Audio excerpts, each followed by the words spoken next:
morning and welcome back to Yarn Tea and Books with Frogget Yarns. My name is Tasha, and along with my husband, we are the humans, dyers, drivers behind Frogget Yarns hand-dyed yarns and mobile yarn truck. I am coming to you today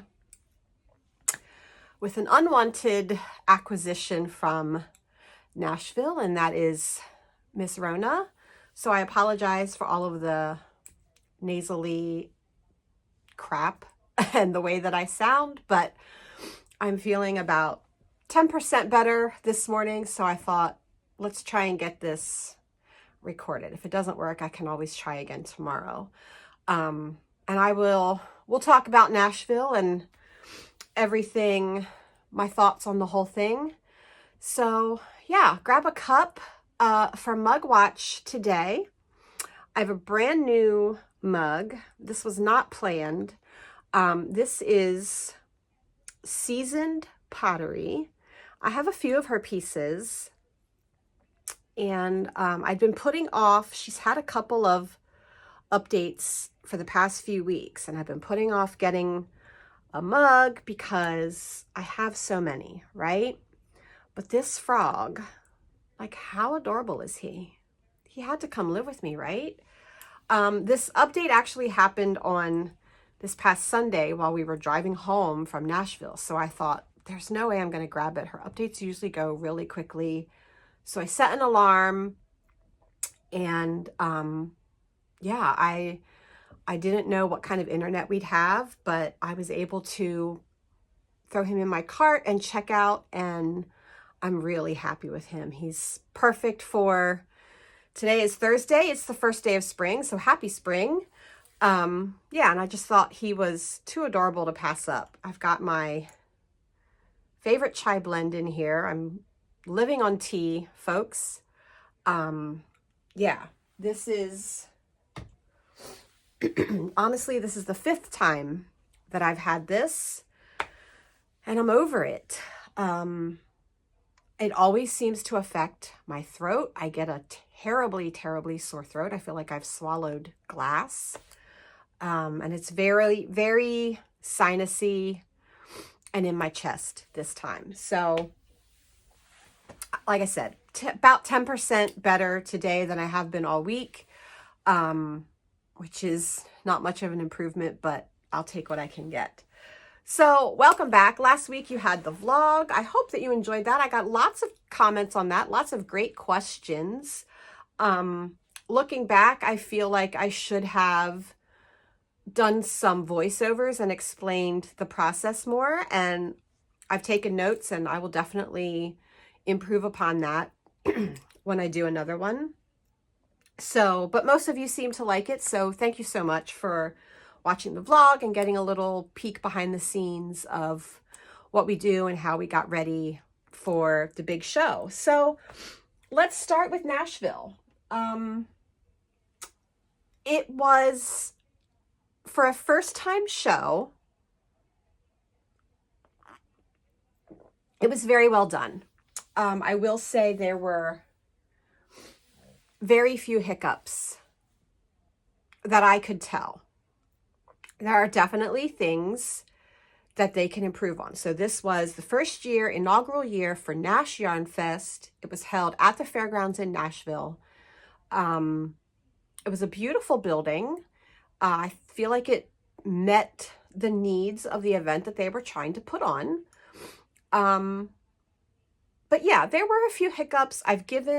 They asked for vendor feedback. They sent out a survey this morning, actually, and I filled that out and given them feedback based on our experience.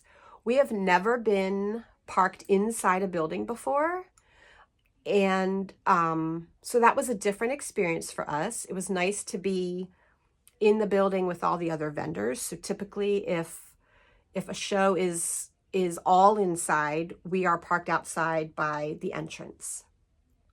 So it was different to be able to be in there and be able to interact with all the other vendors. We were right across from some of our great friends. And so that was fun. It was a good time. this was the one thing I was worried about being indoors, was catching this, because when you're outside and we've got both our doors open, you know, we've got all the fresh air. So this was a big worry of mine. And I did notice that on the Friday night event, the ventilation fans were running. But on Saturday, Mr. Froggett mentioned, oh, they don't have the ventilation fans running. And, you know, there was that little thing in the back of my mind that was just like, oh, that could be bad. And here we are. It was nice to be inside, especially on Saturday where it was terrible weather. It was downpours and storms, and we were under a tornado watch all day long. And every 5 minutes I was getting a weather alert on my phone. So had we been outside, we would have had to close up because it was so windy and so much rain. So that was really nice that we got to be inside. We had a lot of fun. Our housemates, we stayed with Robin of Yarn Birds. She has a yarn truck. She's out of Columbus, Ohio. And the two friends that she brought along that we also know, Kristen and Denise, that's who she brought along to help her for the weekend. And we also had Christy and her sister Jolie. Christy is Birdie Parker Designs. So I've got quite a few of her pieces. She designs jewelry for knitters, or knitting like themed jewelry. I've got a few of her pieces. One of them is new. It's this cute little necklace that says yarn. These were new for the show. I don't know if you can see that. So I picked one of those up from her at the show, and that was a really good time. So yeah, all in all, I think it was a good show. It's maybe not the best fit for us. Yeah, not every show's a good fit, and that's okay. It's a long travel day. Coming home, we left at 8 a.m. Central Time on Sunday and did not get home till 9 p.m. Eastern Time. And there was so many things on the ride home. There were accidents. There was a random roadside wildfire. And then we hit the line of storms. And when we hit them in, I think we hit them in Virginia, we were in that the whole way home. So the drive is exhausting. And I think that combined with the expenses of the show, it is our most expensive show that we've ever done as far as booth fees. You know, we split the drive going down, so we had an extra night in a hotel. So I just think combined, my expenses to get there are the highest they are of any show that I do for the entire year. So I think for us, it's probably not a good fit. And that's okay. I'm happy that we did it. I'm happy to say that we were a part of the very first one. And yeah, we chalk it up to experience and we learn from that. And maybe us being parked inside is not a good option for the trailer.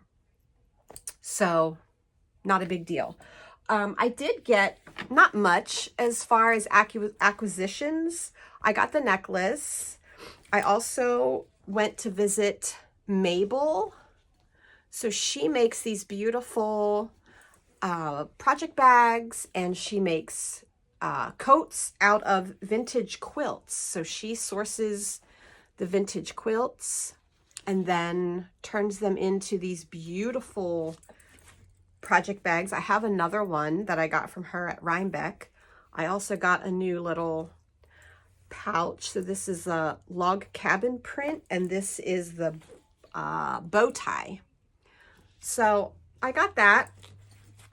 And then the only other thing I picked up was two of our team members for our LLS fundraising team, the Lilypad Lifesavers. Two of our team members were at the show. So one was Cesium Yarn and one was at Haynes House Yarns. And I wanted to pick up a skein each of their fundraising color. My goal is to get a skein of everybody's fundraising color that's on my team, and then I'm going to combine them into one project. So this is at Haynes' house. It's called And We Thrive.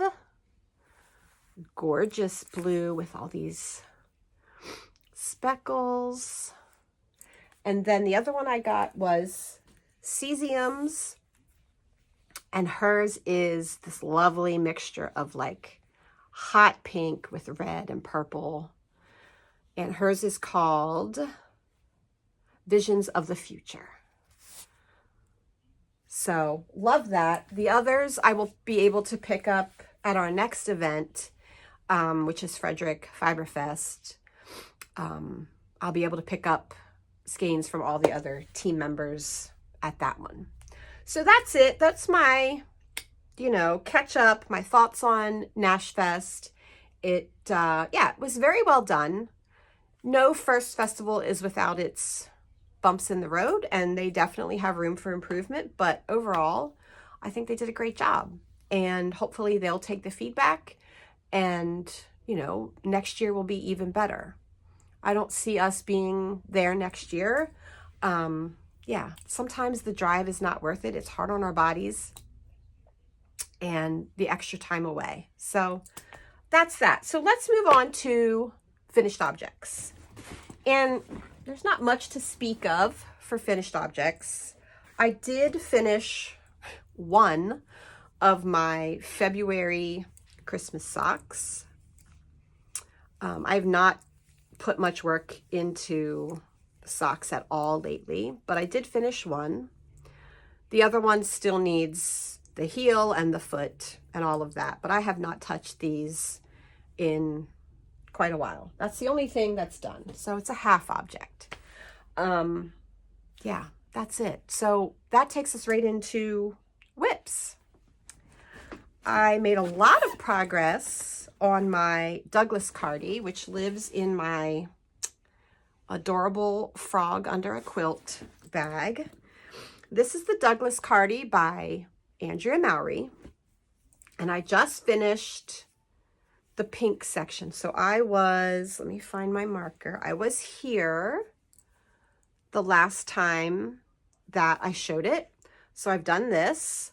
I have one more stripe, which will be this color, and then I will split for the front and back, and I'll work separately. So one more 10 row stripe, and then the body part is done, and I'll be splitting to do all the top. So it's coming along nicely. I'm loving it. Loving it, loving it.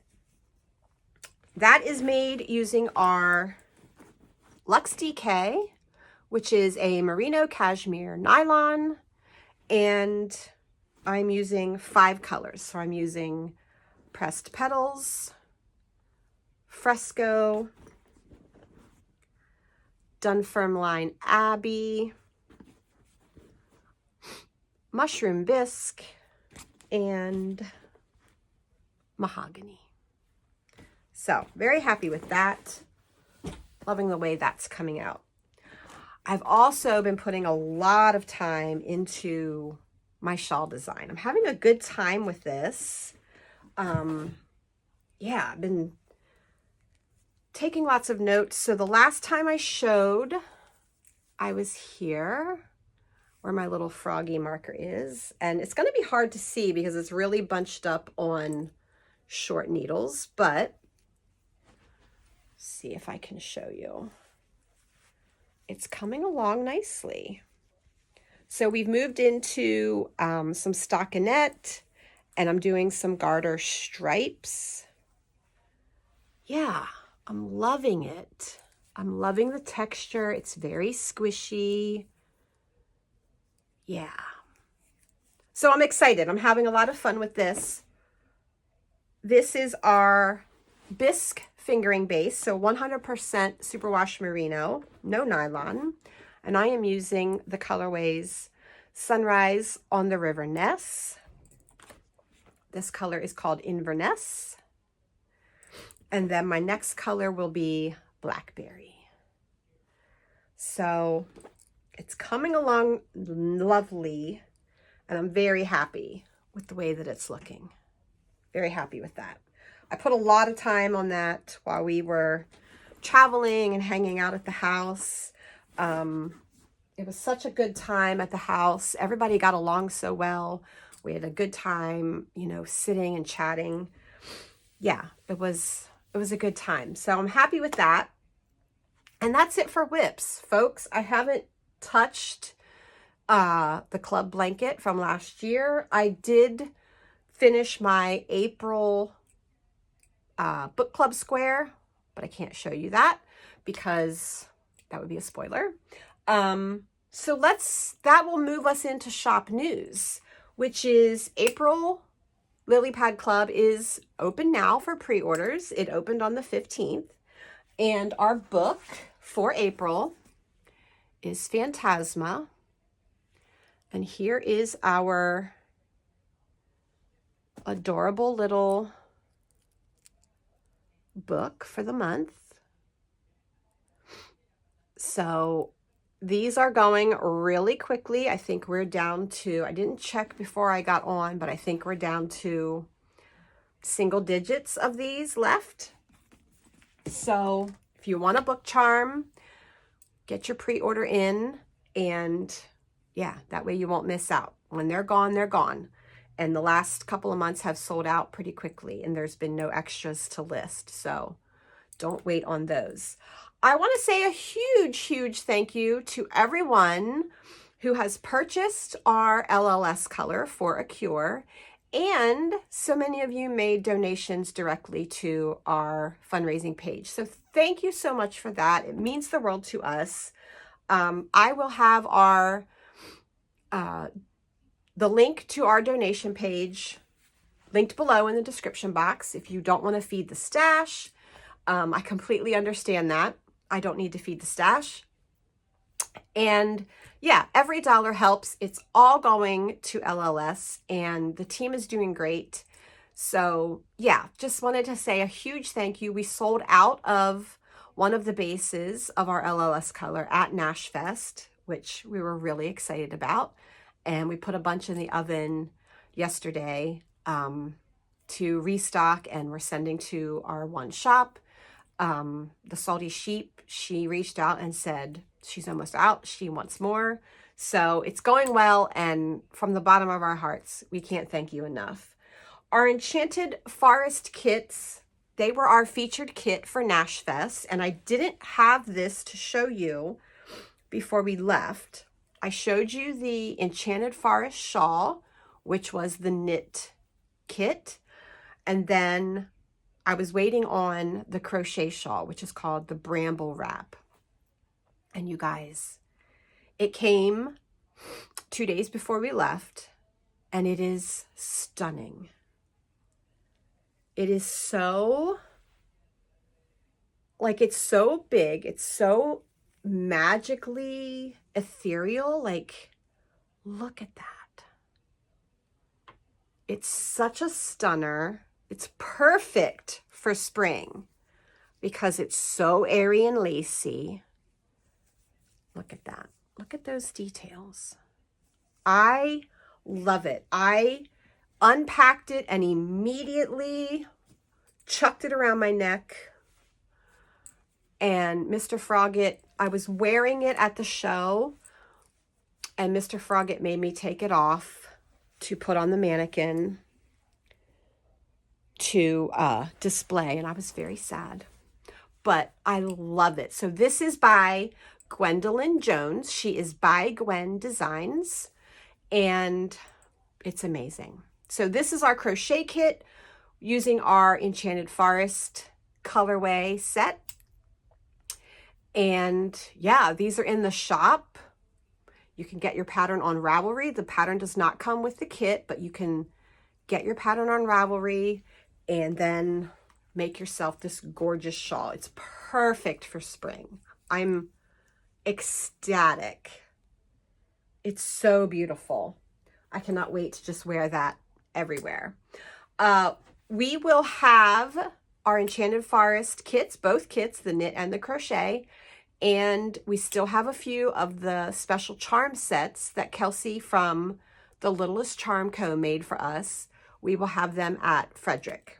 That is our next show, by the way. Frederick Fiber Fest in Frederick, Maryland at the fairgrounds on April 26th. It is a Saturday only show from, I believe, 9 to 4. We will be there, and we will have the LLS color.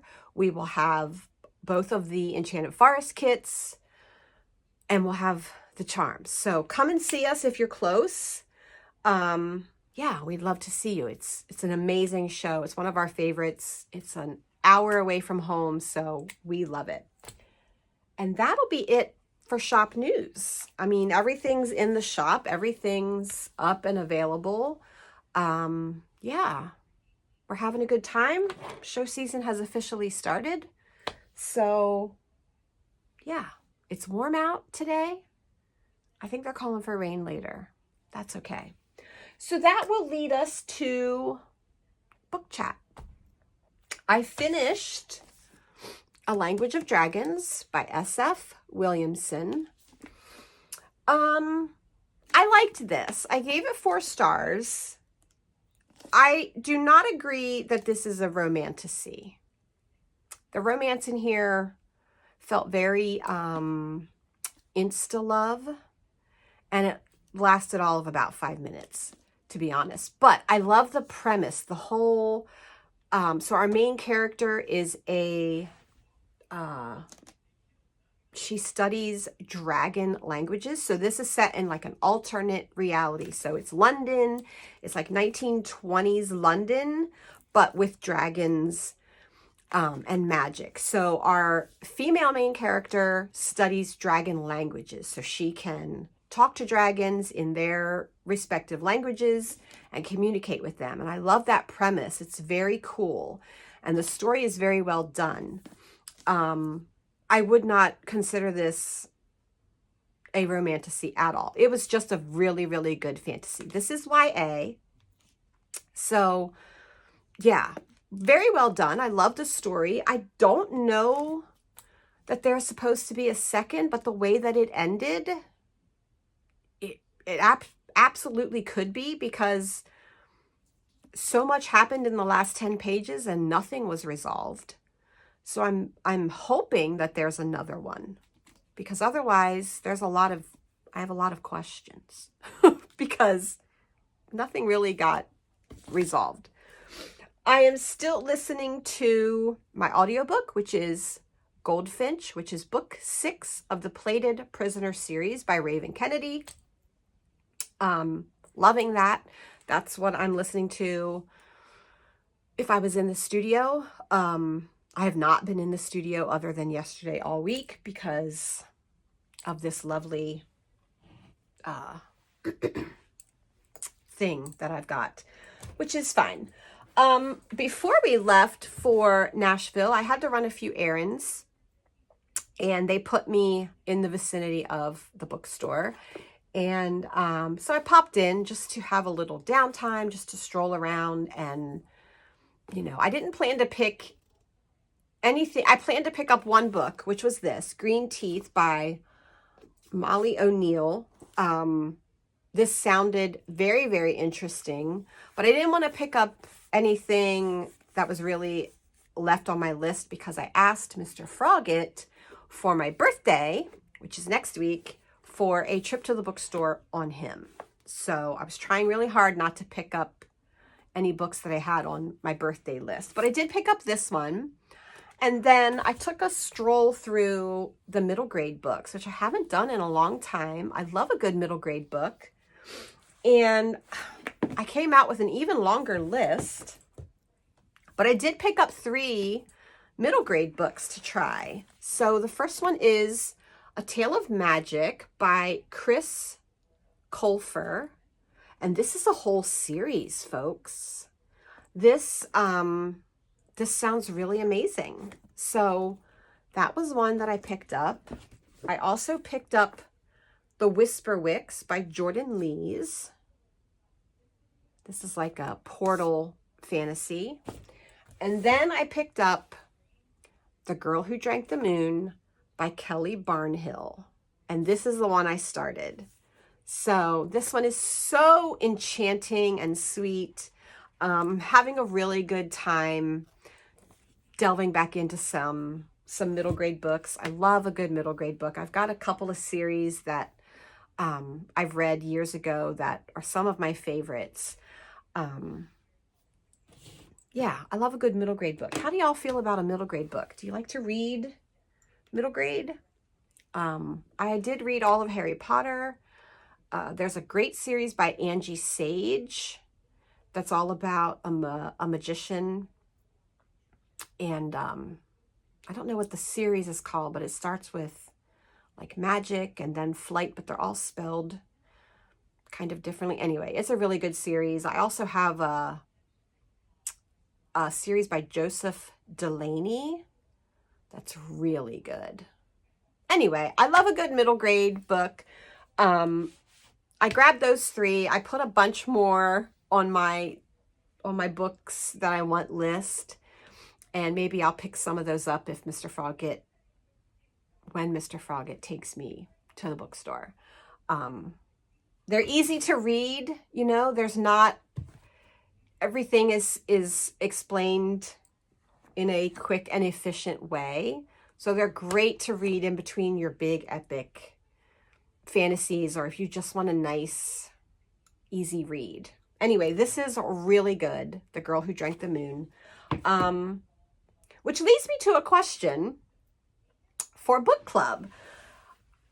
I am struggling to find a book that has a beautiful, amazing, purple-themed color scheme for our book club for the year. Every beautiful purple covered book that I find that I want to read and I want to showcase is like the 2nd or 3rd book in a series. And I don't want to do that to you. I don't want to say, well, here's the book we're reading for June, but you have to read 1 or 2 books before you can enjoy it. So how do we feel about middle grade books? If I popped a middle grade book in with a beautiful purple themed book cover, because that seems to be the only color that I'm missing in the whole year, would you read it? Let me know down below how you feel about middle grade books, if it's something that you would read, because I found a few that are interesting that have beautiful purple book cover. I mean, this is one of them. Look at the purples. These are stunning book covers. Look at that snake. I could totally use this. I don't know if this is a series. I'll do more checking, obviously. But if it is, this is the first one. So let me know how you feel about middle grade books down below. If that's something that I could explore more and add in so that we can get that beautiful purple cover color scheme. Because it does seem to be what I'm missing. And that's it, folks. I'm sorry for the way that I have sounded. I'm trying really hard to keep the coughing at bay. Yeah, we got through it. I'll watch it back and hopefully it's not terrible. But let me know what you've been up to. Thank you so much for watching the vlog last week. I hope that you enjoyed it. Like I said, I know that I feel like I should have done more voiceovers, and I've made notes about that, so that's all good. I do want to thank you for coming and joining me this week, back for a regular podcast. There wasn't too much to talk about. You know, most of the time was spent traveling and working, so now I'm just hoping that this recovers quickly. I have April's Club to dye. I have to get it sent out to the shops. I have to get it sent out to you. Thank you so much for all of your orders for April Club. They came in fast and furious on day 1, and they've been coming in. So yeah, don't wait if you do want your book. We are down to single digits. I think there might only be 8 or 9 left. Yeah, so grab one of those if you want. And thank you so much for joining me this week. I hope that you are all very, very well. I want to remind you to take care of yourself, take care of each other. I will see you back here next week, same time, same place. And until then, happy making. Bye.